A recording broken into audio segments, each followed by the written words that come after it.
This is the Real Estate Rookie Show number 25.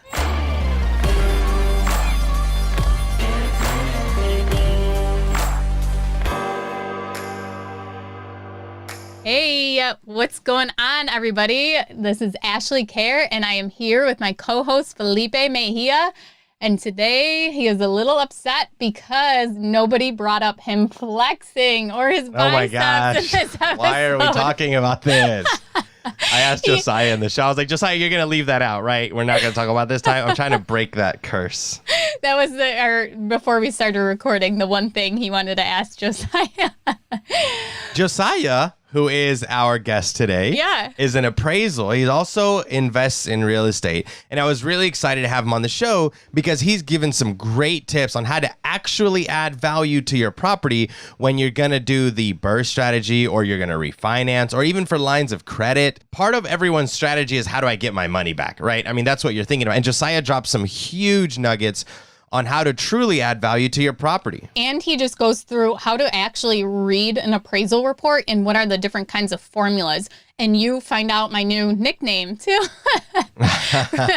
So make sure you guys listen. And at the end, he gives actually a really great tip just for buying rental property in general, or buying any kind of property for flip, whatever. Really great tip as to how to find that hidden value. And Felipe adds nicely to that tip too. Welcome to the show. Can you please tell everyone a little bit about yourself, Josiah? And let's get this started. Yeah, man, I'm pumped to be here. Ashley and Felipe, it's a bit surreal because I had each of you on my podcast, The Daily Real Estate Investor, before you guys started this.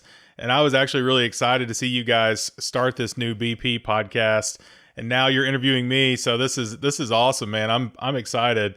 I'm excited about all the momentum you guys have too. So I really appreciate you having me on. It's such a pleasure to have you on, man. It's really exciting because it's kind of full circle, right? You've recorded us, you've interviewed us, you've had me, you've had Ashley. Obviously, my podcast did way better than Ashley's did. We all know that. You don't have to say it out loud.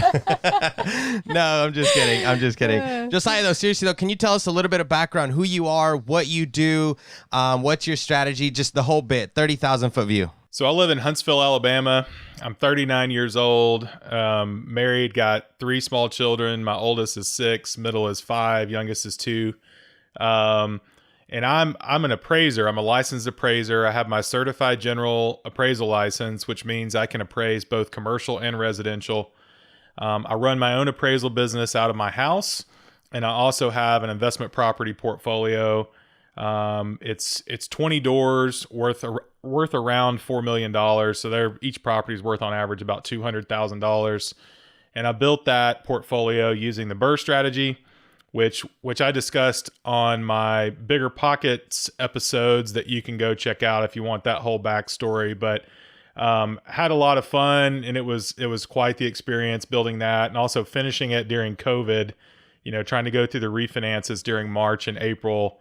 That was quite the experience, but my goal is now to scale into multifamily. And so, like I mentioned, I currently am the host of the Daily Real Estate Investor Podcast. We just interview real estate investors, people that are trying to get going, people that got some momentum. I had Brandon Turner on there. I had both you guys on there. I try to bring in high quality guests, and it's been a lot of fun to learn from people like you guys as I grow as an investor. So I'm excited about this episode, though, because we're going to get to dive into all things appraisal, which, a lot of people don't understand appraisers. Sometimes I don't understand appraisers, and I am an appraiser. So this is going to be a lot of fun. Yeah, Felipe and I have been so excited to have an appraiser on, and then even more excited when we found it was you, because I think it's even more awesome to hear from an appraiser who's also an investor. So we kind of get the mix of both sides of it. So why don't you tell us a little bit of how you became an appraiser and what that process was to become one? I made the mistake of getting a degree in accounting in college. Me too. Sorry. Did you really? That's hilarious. Accounting and finance. I can't tell you how many people I've run into that were accounting majors that completely ditched that profession. And I'm not trying to discourage people currently working in accounting, because my accountant is awesome. I mean, I couldn't do what I do without him, and he's great at real estate accounting specifically. But I was doing audit right out of college for PwC, Big Four accounting firm, working 95 hours a week, and it just completely burned me out. And I didn't like having to sit in a cubicle. I'm not a great employee. I'm much better working for myself. And I felt really stifled and kind of cramped in that environment. And so I left that job. I didn't exactly know what I wanted to go into, but I knew I wanted to do something else. And I went and spent some time working at an orphanage in Rwanda because I wanted to do something I felt good about. I didn't feel good about my audit work. And so I went and did that for a few months. While I was working at the orphanage in Rwanda, I got an email from one of my best friends. And he said, "Hey, I just left my boss. I'm going to start my own appraisal business, and I'd love for you to train under me and get your license." And he had his certified residential license, and this was in Fort Worth, Texas. And I said, "I don't really know anything about appraisal, but I love real estate, and I love the idea of investing in real estate." And I had read Rich Dad Poor Dad and all these real estate books. I had no property at all, but I was like, I like this idea. I like this concept. So yeah, let's do it. I wasn't married, didn't have a family to support. And so I was like, I can take this pay cut to get this license and learn how to value property. So that's kind of how I got going. I don't know if you want to dive into any of that or not, but and then from there, I ended up upgrading to Certified General, worked for CBRE, which is, many of you probably familiar with that. CBRE is the largest real estate services firm in the world, Fortune 500 company, but they had me on the valuation side. And so I was the multifamily specialist on my appraisal team. And so they sent me out to do all the apartments and mobile home parks. And I did that because I wanted to own apartments one day. And that's kind of where I am in my journey as an investor right now. My portfolio is all 1 to 4 family, and I'm now trying to scale in and start buying multifamily. So that's at a very high level how I got into appraisal. I guess my question's going to be from there, and I know everyone's burning to ask the question, what really adds value to a property when it comes to appraisals? Where should I actually put my money? I know that when I'm listening to podcasts, I'm fast forwarding through all this. I'm okay, where's the good stuff? And then I'm like reading through people's notes.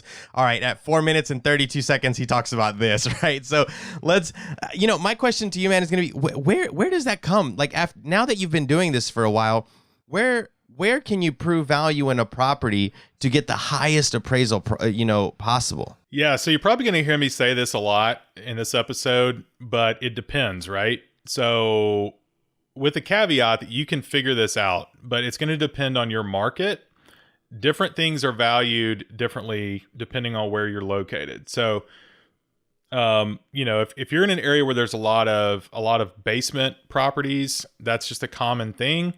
That's going to be looked at differently than if you're here and, I'm in Huntsville, Alabama. If you're in Alabama and there's not a lot of basement properties, if you're comparing one property that has a basement to a property that doesn't have a basement, those are going to look very different dollar per square foot, right? So the best thing you can do when you're trying to figure out what will add the most value to a property is find properties that are similar in square footage, similar in bed bath counts, and similar in location as far as like neighborhood, and then look at what they sold for, and then start looking at the amenities and the differences in those properties.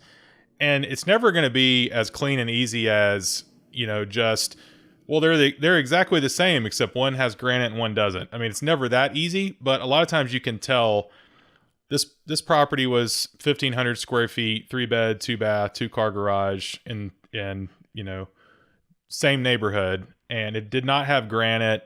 There was no fresh paint. It didn't have stainless steel appliances, and it sold for $15,000 less than this property over here. Similar square footage, same bed bath, 2 car garage, same neighborhood, without the paint, granite, and stainless steel. So you can look at that and say, okay, if I do stainless steel, granite, and repaint this, I could bump it by $15,000. Now, how much is that going to cost me? And if it costs $10,000, then you're getting a 50% ROI on doing that work. And you have to figure out whether it's worth your time and the risk, and you got to figure out how to borrow the money and all that. So always try to figure out, how you're going to improve things. And it's easy. Like if you're doing appraisal work in a market, like I'm doing my appraisal work here in Huntsville, I can tell you what the best ways to improve your properties are here, but that might not apply if you're in, South Dakota or something. So I don't want to give just always do this, because you need to look at your market specifically, but there are generally some things that you can focus on. So we actually have one of our rookie request line voicemails for you. So I think the first one will actually kind of relate to this question. So this question is from Alex from Pittsburgh, Pennsylvania. How does one determine the greatest value add on a property in a given area? Thank you. So how would they find out in their area what is the greatest value add for them? Yeah, so it's going to be like just what we were talking about. Like try to find some comparable sales. And if you don't have access to the MLS, you're going to need it, right? So call your agent, or if you are an agent, you can easily pull this information yourself. Find someone that can pull some data for you.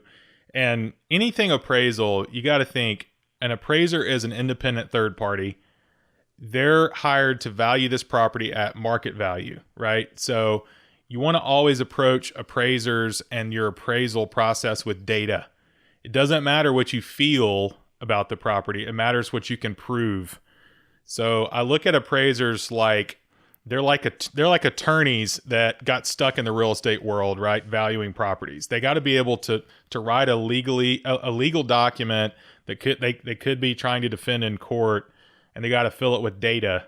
So what you need to do when you're trying to figure out the best way to improve your property is approach it with data as well. And if you've got 3 comps, 2 of them have granite, like we were talking about, the other one doesn't, and everything else is the same, you can look at the price bump you're getting on both those properties and figure out kind of what that granite's doing for you.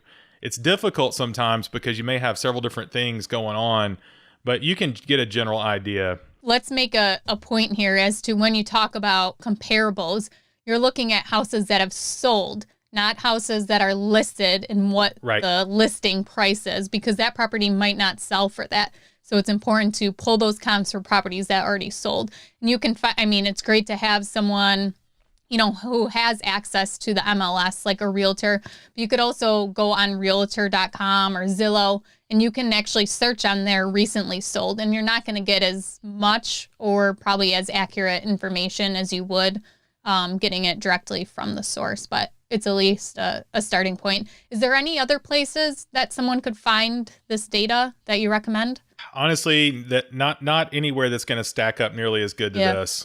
This is the best way to do it because you don't want something that's not up to date, right? You want something that's going to be current. And, the best data, like, let's just play like you could get the very best data you wanted. You would get sales that happened in the last 30 days, right? You'd get something that's current.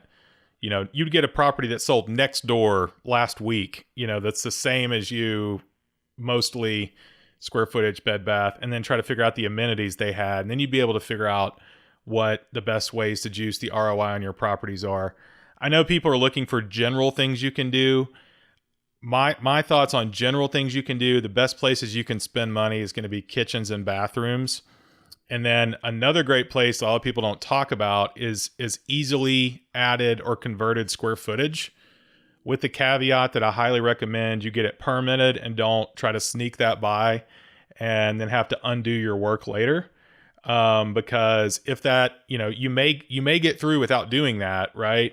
And that's, not have any negative repercussions. But in the 1 in 10 chance that they ask, did you pull a permit, and you didn't, and they make you tear down what you did, it could be a big ordeal. So the properties that we've purchased that were distressed and fixed up and had the best experience on creating a ton of equity has been properties that we've actually converted square footage on or added square footage to.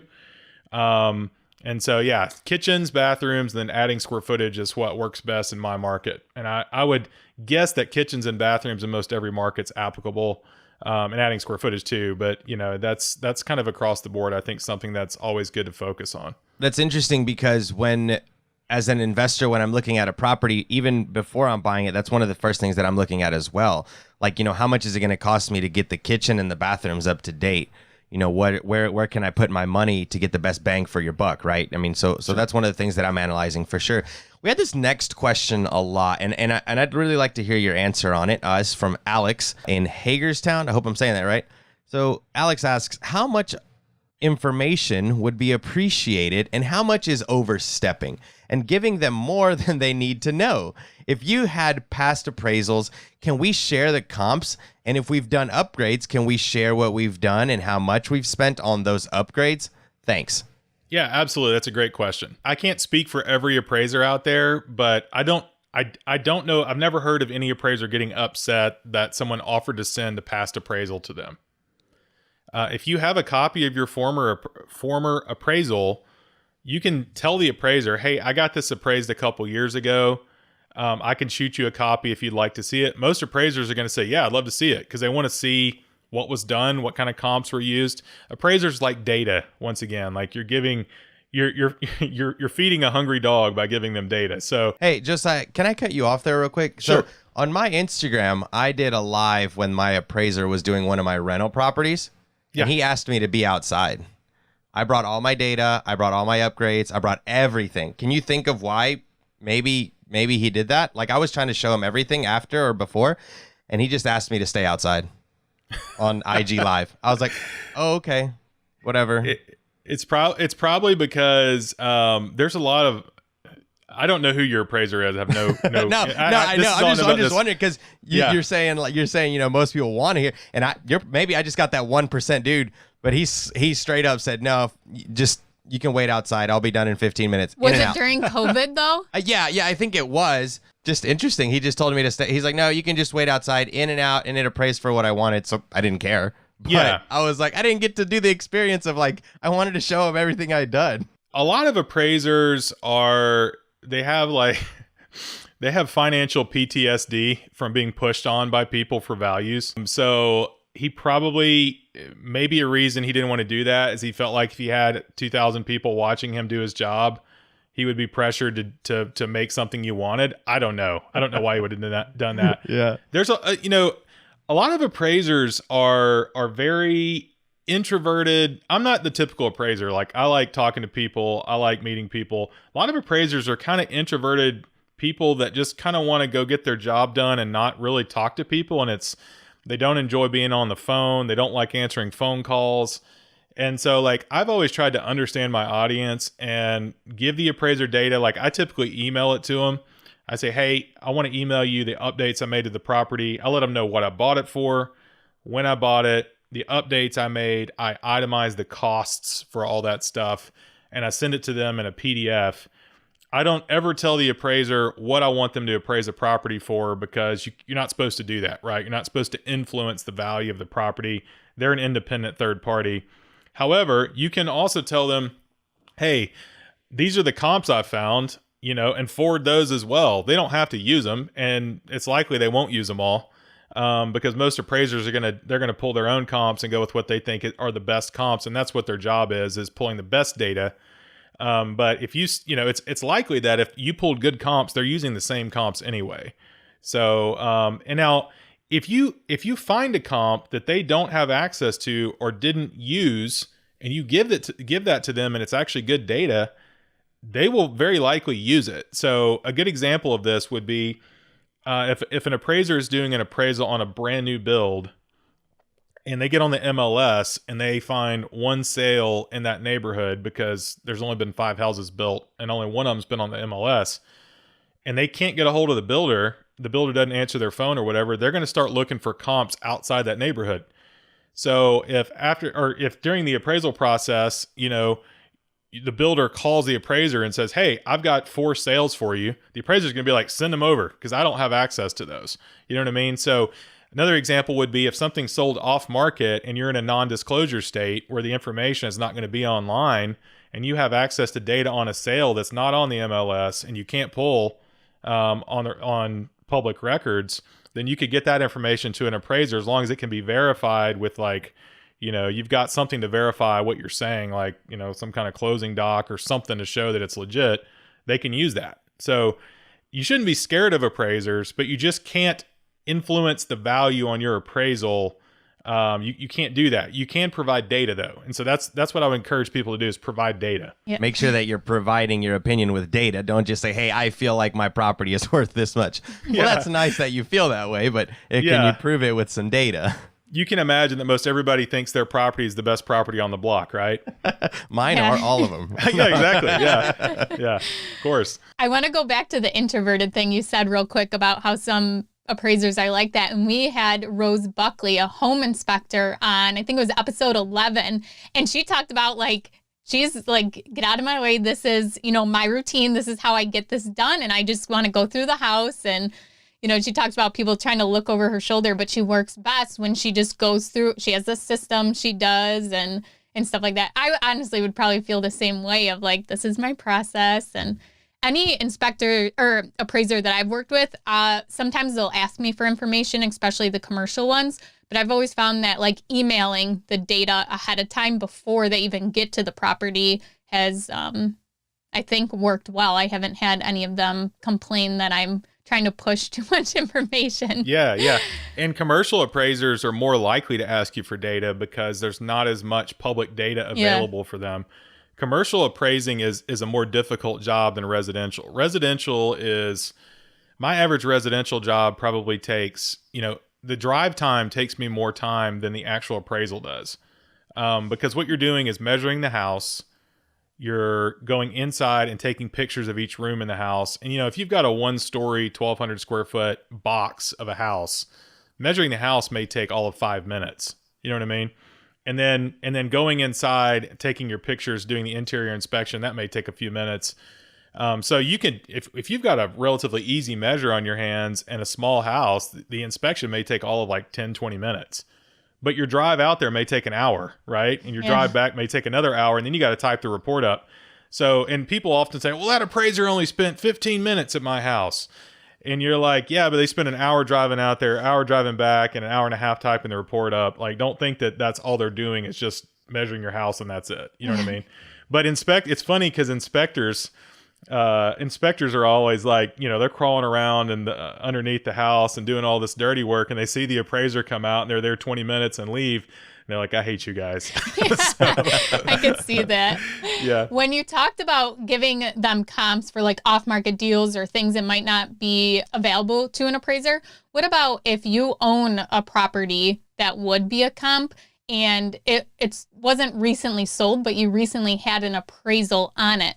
Would that be something of value that an appraiser would want if you gave them that appraisal? Are you referring to residential or or commercial, residential or commercial? If I own 2 properties and you're coming to appraise property A and I had an appraisal done on property B, a year ago or so, but I had purchased it maybe 5 years ago. If I gave you that appraisal, would that be valuable? So if you're talking residential, typically you're dealing with conventional loans, a lot of conventional and FHA loans, that kind of stuff, right? VA. They want sales that happen in the last 12 months, if not the last 6 months.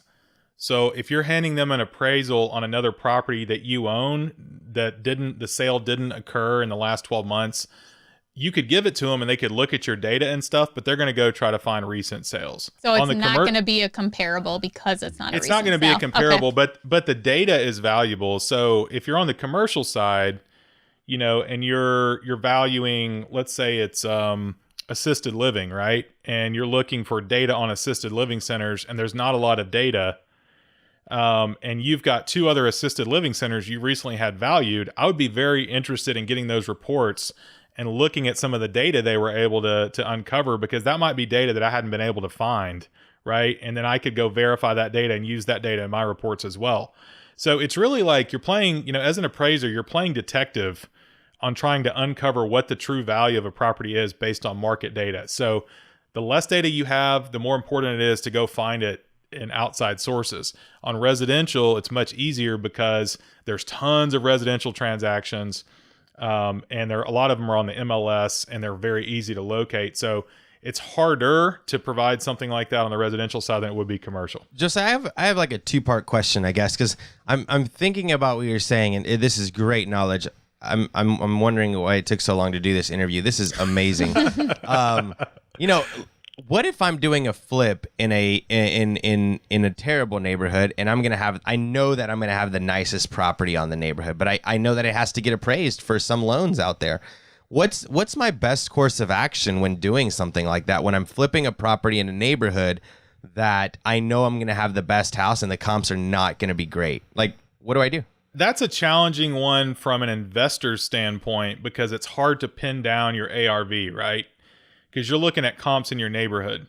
So and ARV, can you explain what ARV is to some of our listeners? After repair value. So that's just like in appraisal terms, what ARV is called is the subject to completion value. So you'll see that on an appraisal.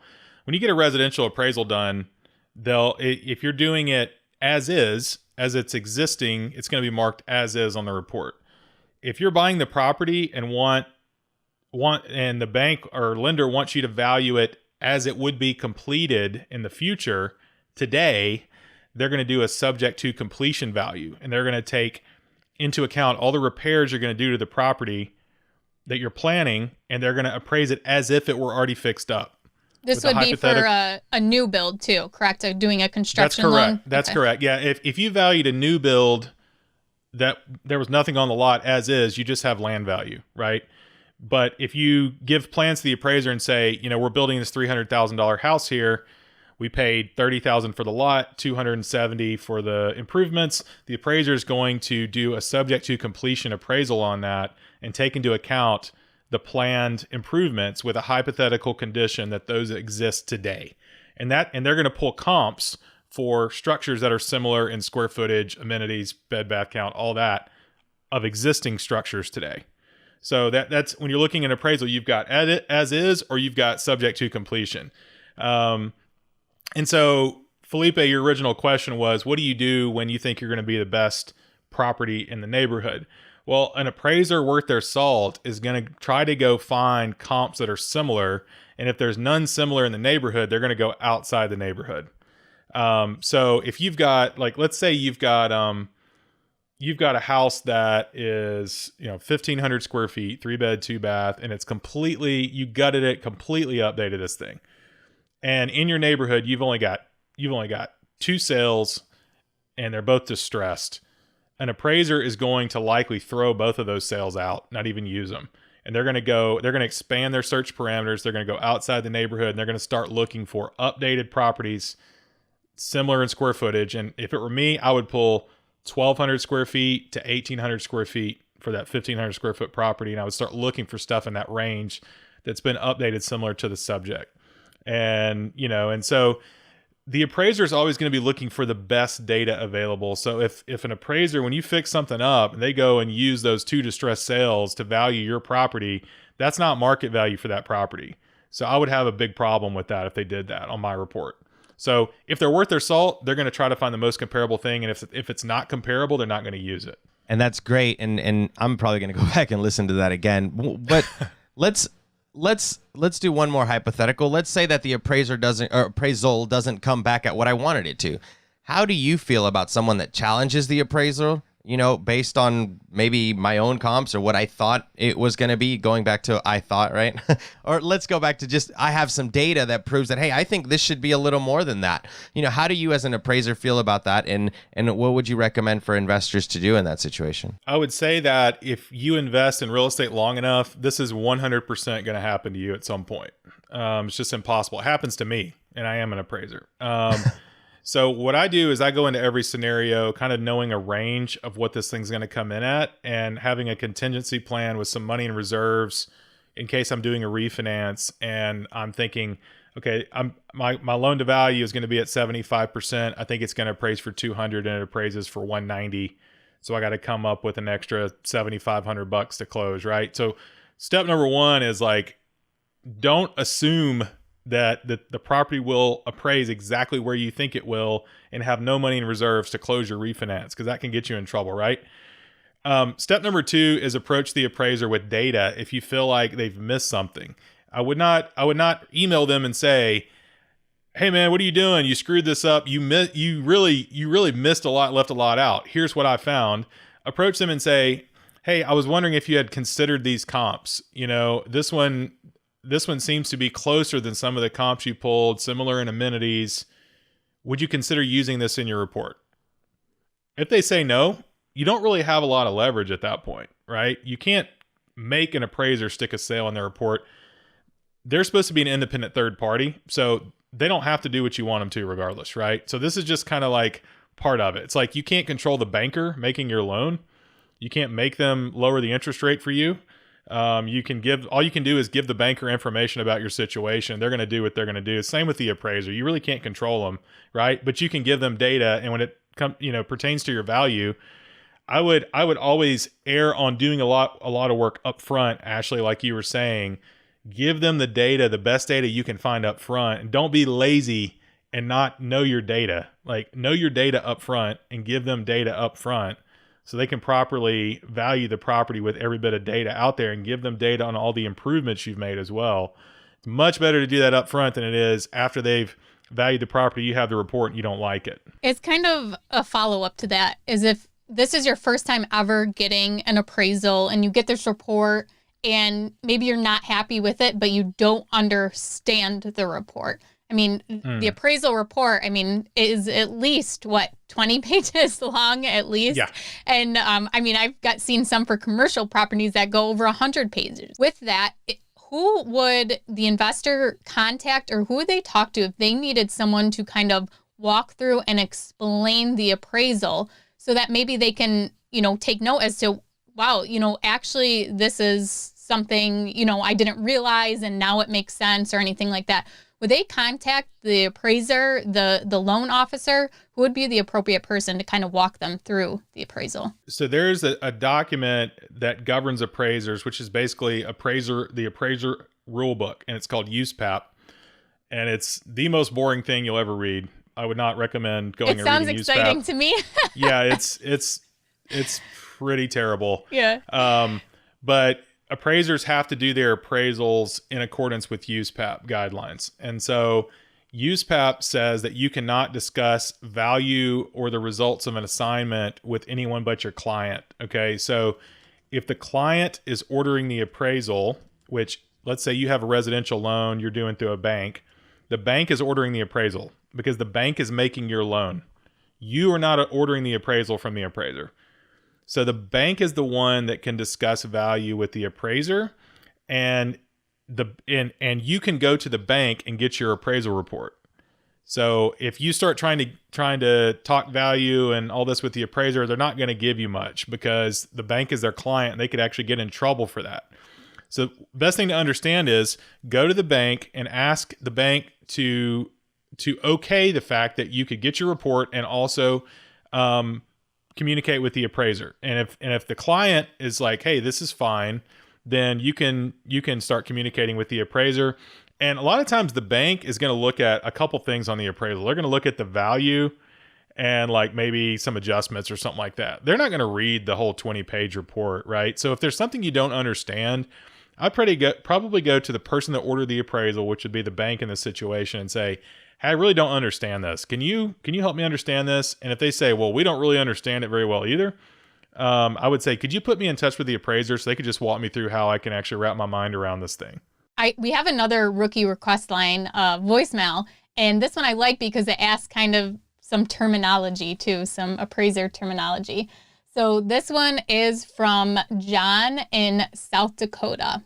With the explosion of interest in rural markets due to COVID, I'm wondering how appraisals are conducted in areas where there is a significant lack of comparables. Are there any other methods investors should be using to estimate their ARV? I've seen mention of cap rate and gross rent multiplier thrown around a few times. Thanks.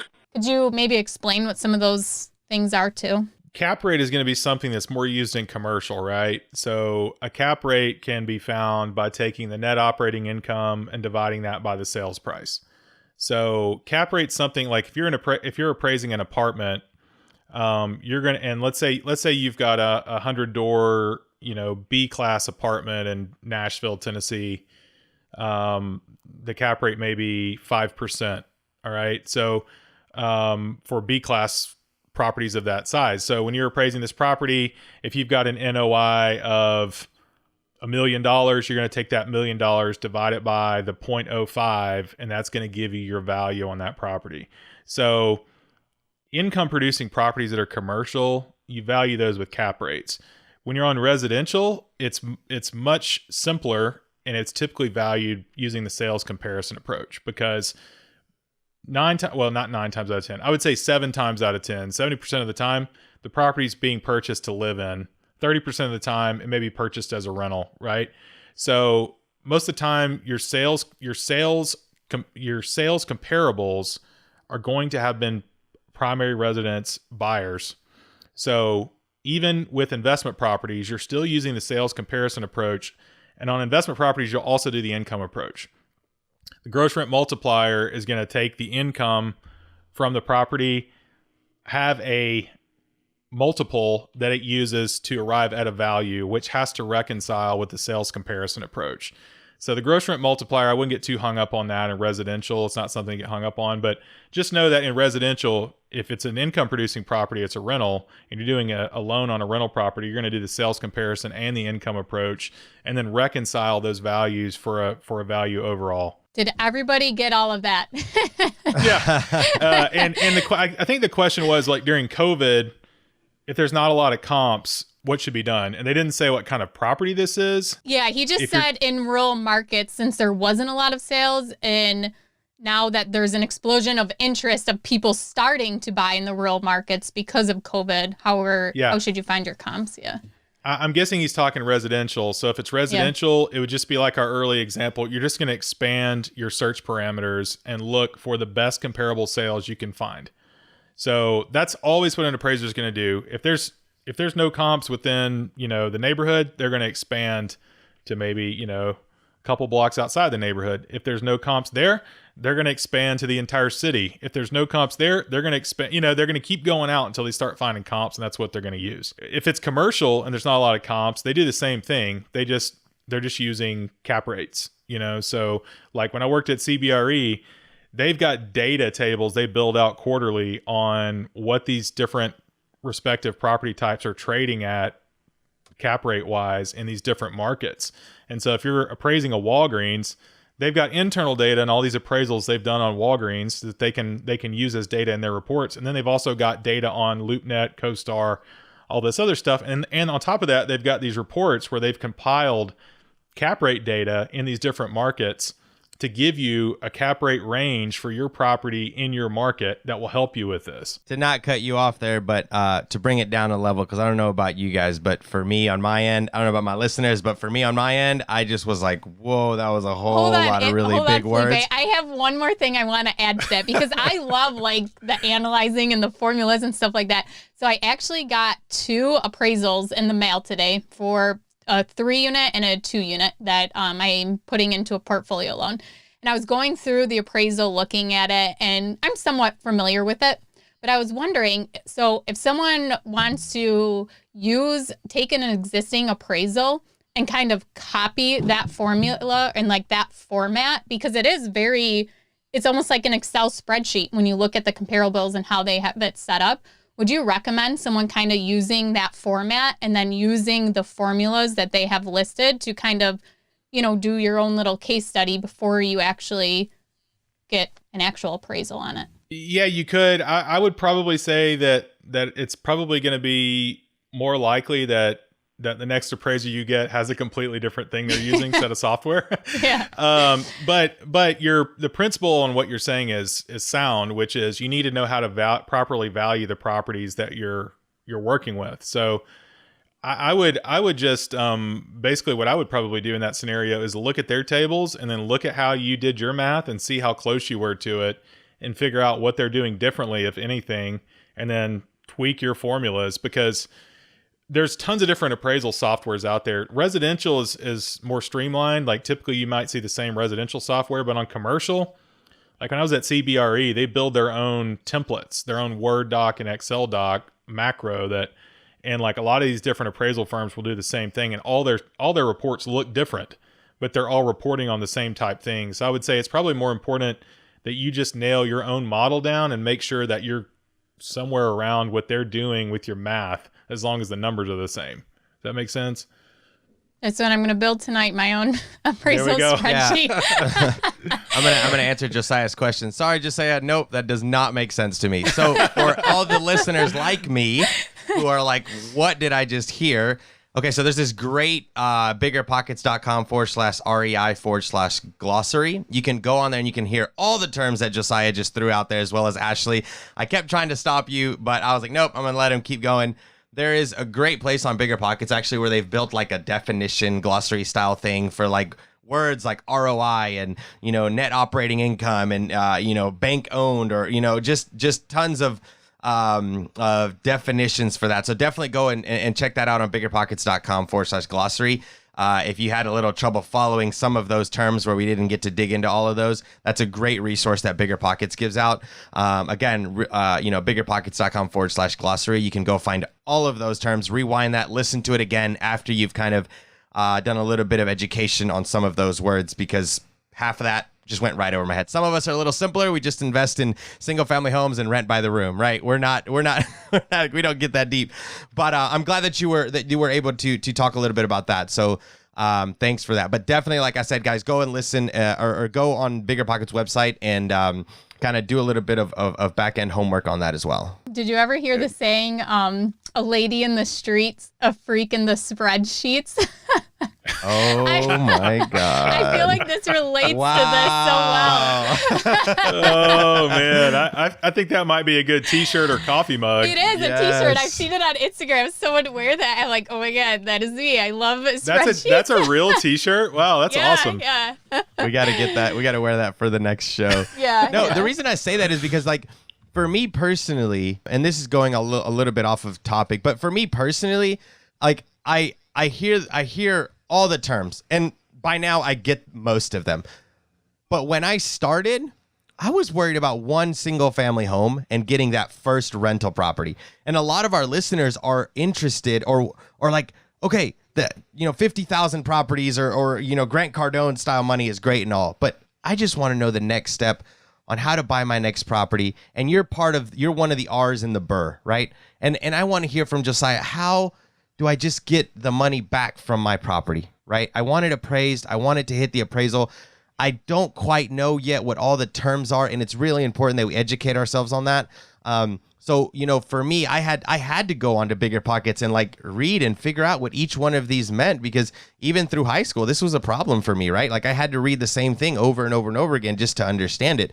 So to all the listeners, I'm telling you, it's very important that you understand the lingo and what it means, because it's going to either positively or negatively affect your real estate investing if you don't understand the net operating income, the return on investment, how an appraisal works, how an appraisal thinks, how someone like Josiah is thinking in those 15 minutes that he's in your house appraising, because those 15 minutes can be the difference between 20 grand. Easy. Josiah, would you agree? Oh yeah, definitely. Yeah, there's some like high level best practices, I would say, that are going to help you in this process. One is when you're getting your property appraised, make sure it's clean, right? Like think about selling your property, having someone that wants to buy your property. You don't want your property to be trashed and dimly lit, no lights will turn on, stuff stuck on the floor. Like smelly, like you want it to be light, bright, make a good impression, right? So somebody's walking in your house, like you said, sometimes it takes a couple hours to appraise a property. I don't want to make it sound like it's always 15 minutes, but sometimes they're only there 15, 20 minutes. Sometimes they're there longer, but you have really one impression to make. Okay. And they're looking at the condition of the property. So even if you haven't put in granite countertops and stainless steel appliances, clean the property up, have the lights on, have the window shades open where, it's light and bright, and pick everything up. That's going to make a better impression than if the appraiser literally can't see what he's looking at. Like I've gone in some properties, there's magazines stacked to the ceiling and junk like hoarder houses. You literally can't see anything. You know what I mean? So it's much more difficult to do your job, and the condition of the property is likely not in very good shape if the place is just completely trashed with junk everywhere. So that's one thing you can do. So as an investor yourself, if you have a tenant that maybe is not has kept the house very nice, have you ever offered an incentive as to, hey, I'm having an appraiser come, do you mind keeping the house, picking up the house, having it cleaned, and I'll take $25 off your monthly rent, or paying for a cleaner to go in? Have you ever done anything like that? It's actually a problem in appraising going in properties on the residential side that are leased because the tenants don't want you there, right? Because the owner is not telling the tenants typically what's going on with the appraisal. So the tenants are all first thing they want to know: are they selling the property? Are they refinancing the property? What's going on? Why are you in my house? And then the tenant doesn't own the property. The tenant's just rented it, and you're intruding on their life, and you're snooping around in their stuff, taking pictures of all their rooms, and so the tenants are very resistant sometimes to letting you in their property, which creates a problem for the appraiser because they'll tell me, like, this has happened so many times I could not even count. They'll say, yeah, the appraisal's set up for 2 p.m. tomorrow. The tenant's going to be there. They'll let you in. We've informed them. We sent them a letter. That's the worst thing you can hear. We sent them a letter. I'm like, okay, did you talk to them? Because so I'll show up and there's nobody there, or the tenants are there and they won't even open the door, and there's no property manager there or anything, and I can't get in. So I got to go home and come back and charge them a trip fee. So getting the tenants on board is a big part. As a property owner, get your tenants on board with the appraiser being there. If you could figure out a way to incentivize them to clean it up, that would be great. Because the other thing to consider, the condition the tenant's leaving your property in is going to affect the value on your appraisal. So if the tenant's in there trashing the place, that's going to be considered when the appraiser goes in there and values that. So if there's a way to incentivize them outside of just taking their deposit away to have them actually take care of the property, that would really help your appraisal value. I have a short little story that I can kind of add to that. Sure. My friend, we were doing a loan together for a property. Then he was doing a separate one, and it was for all tenant occupied. And he forgot to meet the appraiser at the property, and the appraiser called me, and because the bank put me down as a point of contact because I was sending the information for both loans, stuff like that. And he was calling me like all mad that nobody showed up, and I'm like, oh God, now this is gonna affect my appraisal. Yeah, it's frustrating. And and he had to come back the next day, and my friend met him then, but even then, like, having to coordinate the tenants through that, like, my stuff is now property management where they took care of that. But for my friend's property, just like trying to get all 4 tenants to either be home at one time or for them to allow entry.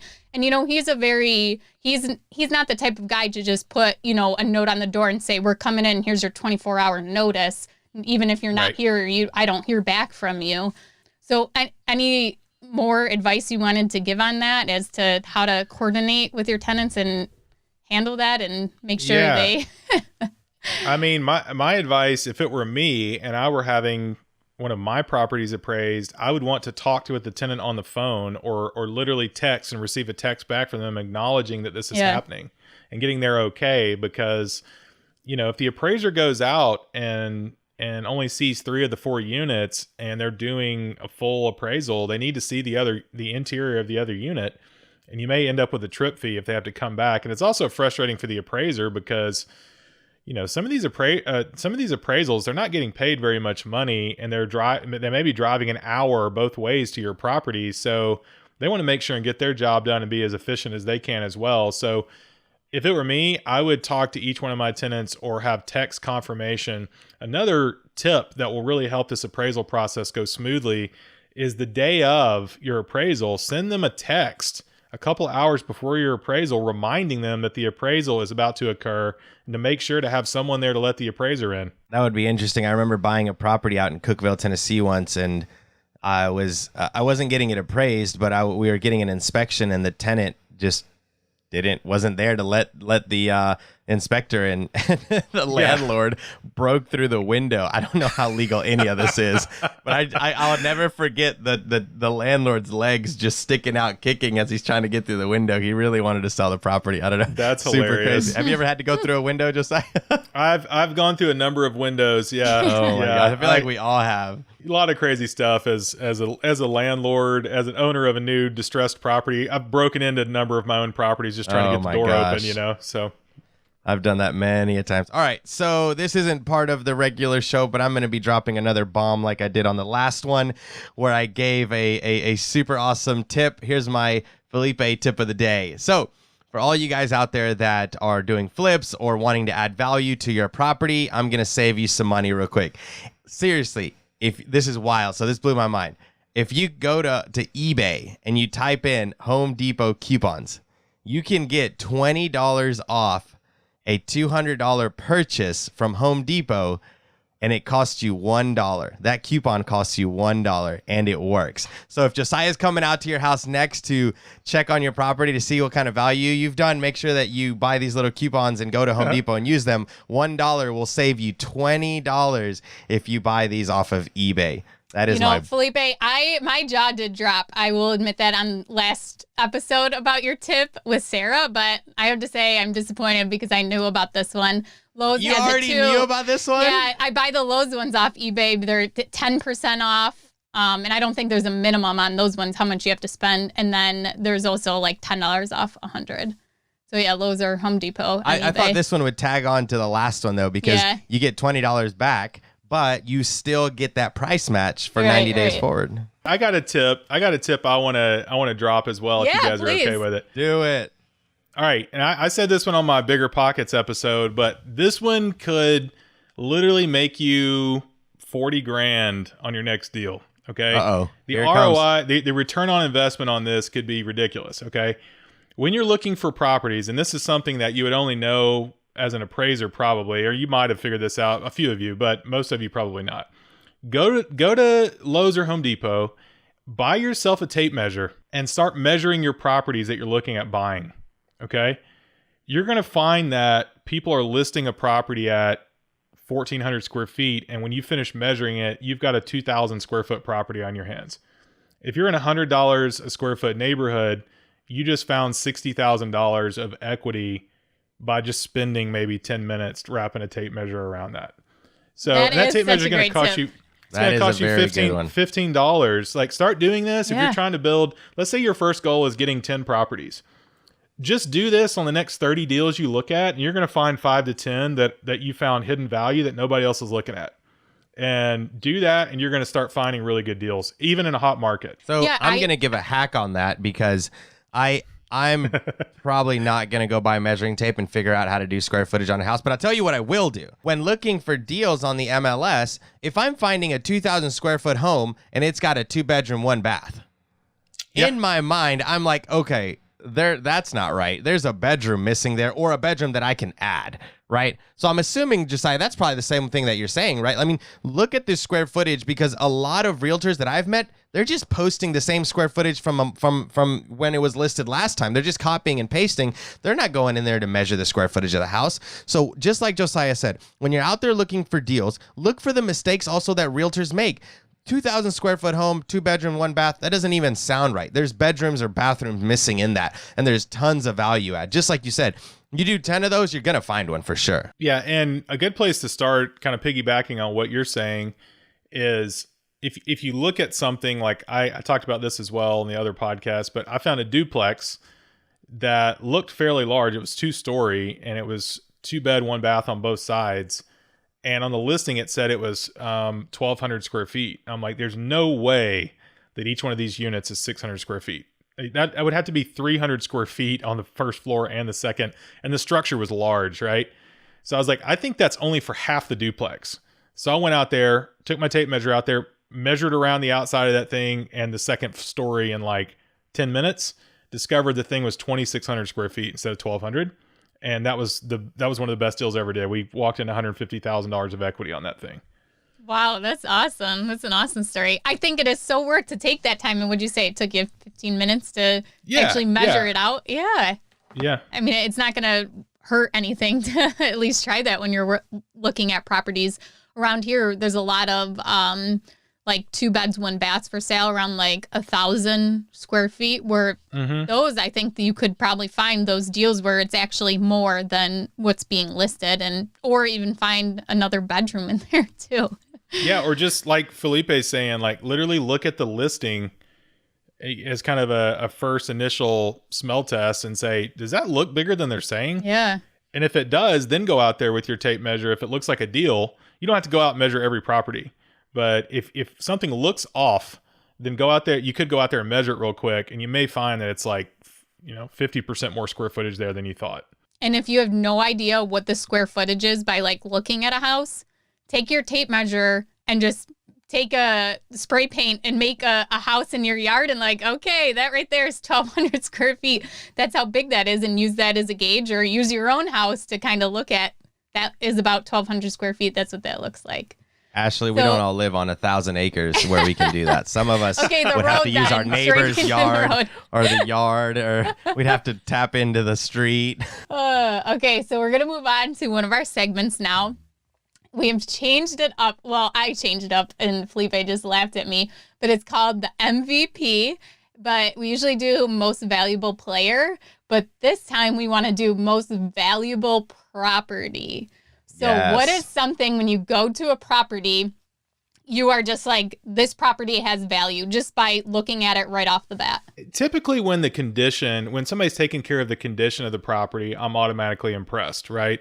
So, and like I said, it doesn't have to be, the amenities don't have to be like top end, right? If you're buying a property in a C-class area where, you're renting it, let's say you get it for $70,000 and it'll rent for $900, you probably don't want to put granite in there, right? But an appraiser could walk into that property and have one of two experiences. One is everything's clean, it smells good, everything's put away, it's easy to inspect.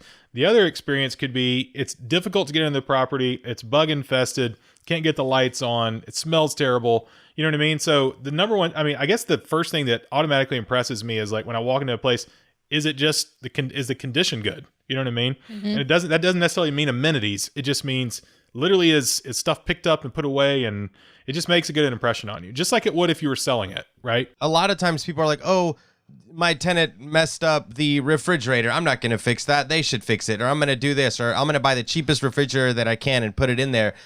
But at the end of the day, you're hurting yourself because, one, you might have to go fix it again and again and again. But two, if you are going to get your property appraised or refinanced or whatever the case may be, right, you are walking into a property and you're going to see that this person is not taking care of their property. And that might affect what your appraisal comes in at. So I would challenge everyone to think about that when you're investing into your property. Make sure that you're investing it, I think, in the right places, right? Kitchen, bathrooms, things like that. I don't think is going to give you the best return on your investment, if you're getting it appraised. There's definite obvious places that your money's going to go further than other. I tell you one thing that just hurts my heart as an appraiser is I've been to some properties that are way over improved. And it's really sad because the owner's like, well, I put this into it. And the sad response to that is that doesn't really matter. What matters is what the market is valuing this property at. So having a gold plated toilet, right? That's not actual gold, gold painted toilet is not going to be, it's not really going to help your cause any. And over improving a property is a really great way to destroy a lot of value and lose a lot of money. So, and again, the way you can understand what would be over improving is look at comps and figure out what the market is demanding. If you're in an area where everybody's got granite, everybody's got hardwood floors, and you've got, vinyl, old dingy vinyl and some kind of cheap countertop, it's going to hurt your value, right? So look at comps, look at sales comparables and try to figure out. And it goes the same in commercial, right? If you've got an apartment complex that's got washer and dryer hookups and it's got, everything's updated, paint's updated, water saver toilets, nice countertops, stainless steel, and then you've got another complex that hadn't been updated before, no washer dryer hookups, you're going to see that in the rent that's being charged. And that's going to trickle down to the NOI, which is going to affect your overall value. So all this stuff matters. And not even just looking at the sales comparables, like looking at the recently sold, but look at units that are, listed right now and what those rents are. I mean, I'm constantly checking Facebook Marketplace, Craigslist, Zillow, Trulia to see what's being, offered for rent. And a lot of times there's pictures included and you can see what those units are going for. And then you can almost go as far as, being that freak in the spreadsheets and tracking it. Like, okay, that unit was taken off. It was listed. It's rented. I'm never going to forget that. That's going to be her new name on my phone. If you keep looking at these constantly, you'll get a better idea of what is in your market, and you'll get to the point where you know exactly when you're looking at property to purchase, you would know exactly off the top of your head what that would rent for and to make sure that you're not going to put too much into the property.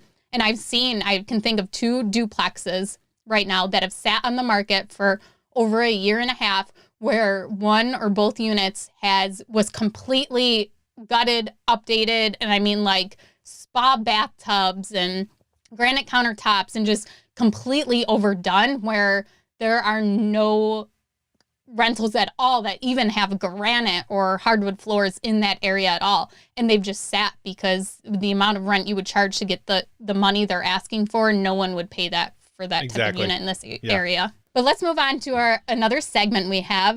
This one is random questions that Felipe and I just get to put together.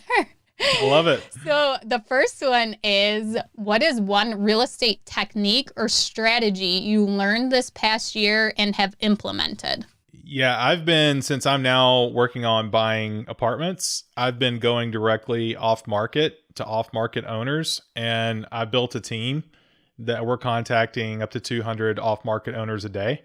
And I'm getting leads that way. So that's something that I've done within this last year that I was not doing previously because I was working on 1 to 4 family.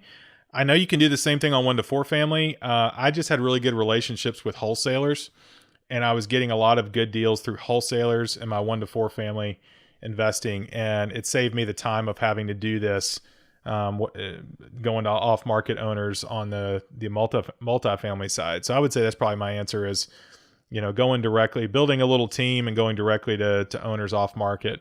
I really like the question, and it's typically Ashley that asks this, and I'm starting to like it more because I'm researching the piece of technology. But what is that one piece of technology that you love to use and that you would recommend to other investors? This could be an app, software, not specifically an electronic device. Yeah. Anything. My answer is probably not going to be what you're expecting, but my one piece of technology that I would highly recommend is Instagram. Yeah. Really? Why? Networking. Ashley's really excited. Look at her.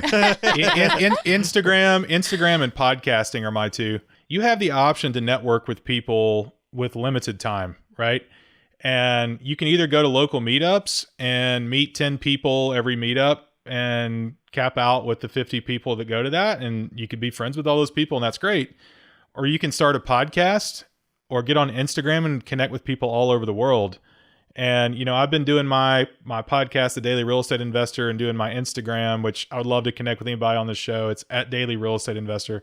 I've been doing that for about the past couple years, and I've connected with so many people doing investment deals, including the 2 of you, through my podcast and my social media account. So I would say if you're listening to this, even if you're like 70 and you think, social media is not for me, you can connect with a lot of really awesome people that are doing a lot of really great things through social media, and it allows you to network and just cover places you would never be able to network in person if you were using the old school technique. So that's really mine. It's been a game changer for me, just investing time in social media, which is Instagram for me, and investing time in my podcast.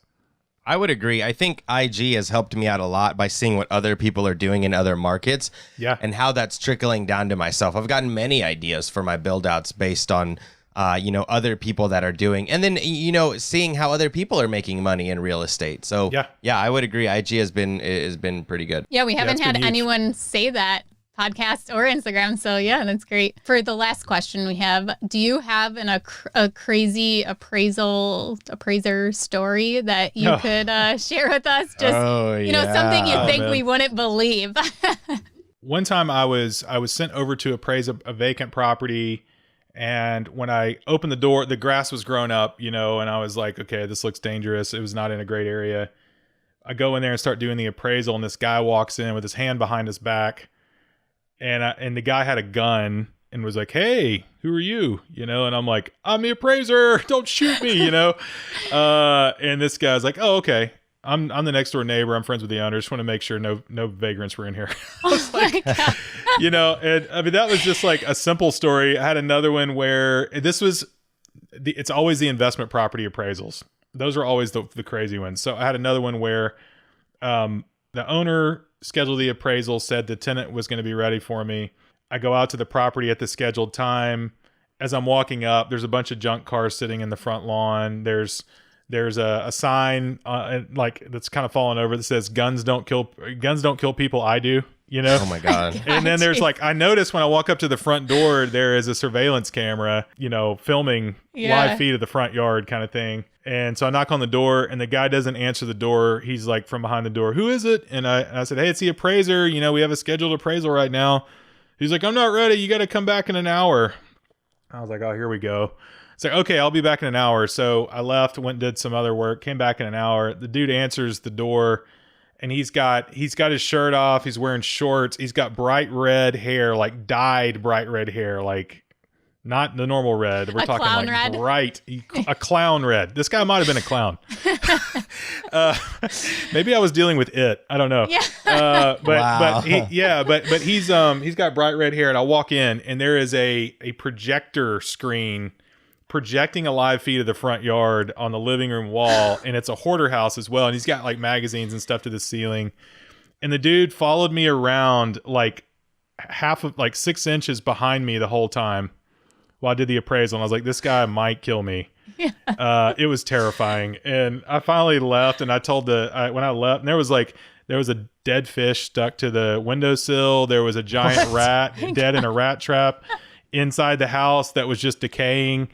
And half the lights wouldn't work. I'm pretty sure the guy was like cooking meth in there or something. Oh. And it was just terrifying. I think he was following me around to see if I was going to find his drugs and stuff. And I was just trying to get out of there. Hey man, don't look in that cabinet right there. Yeah, exactly. I was like, I'm just going to be out of here real quick. So so anyway, I left and I told the landlord, I said, when was the last time you went in that property?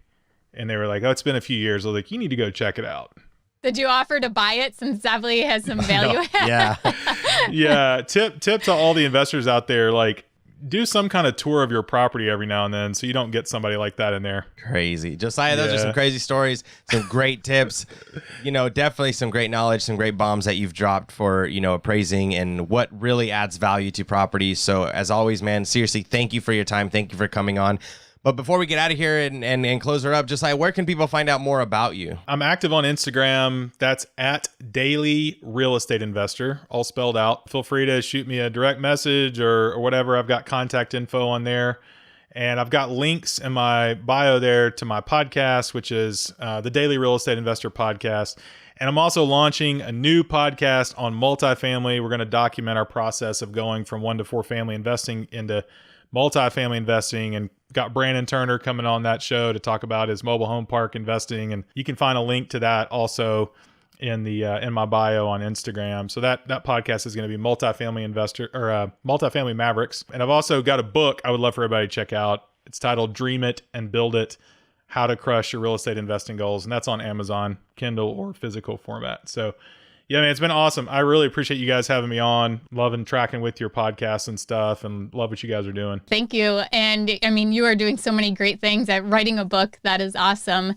And if you guys want to go back and listen to, Josiah had mentioned it in the beginning, but he was on the BiggerPockets Real Estate Podcast. It was show number 382, and it was actually 2 parts because it was just filled with so much great information. It didn't fit into one episode. So make sure you guys go and take a listen to that. But thank you so much for coming on the show today. We really appreciate it.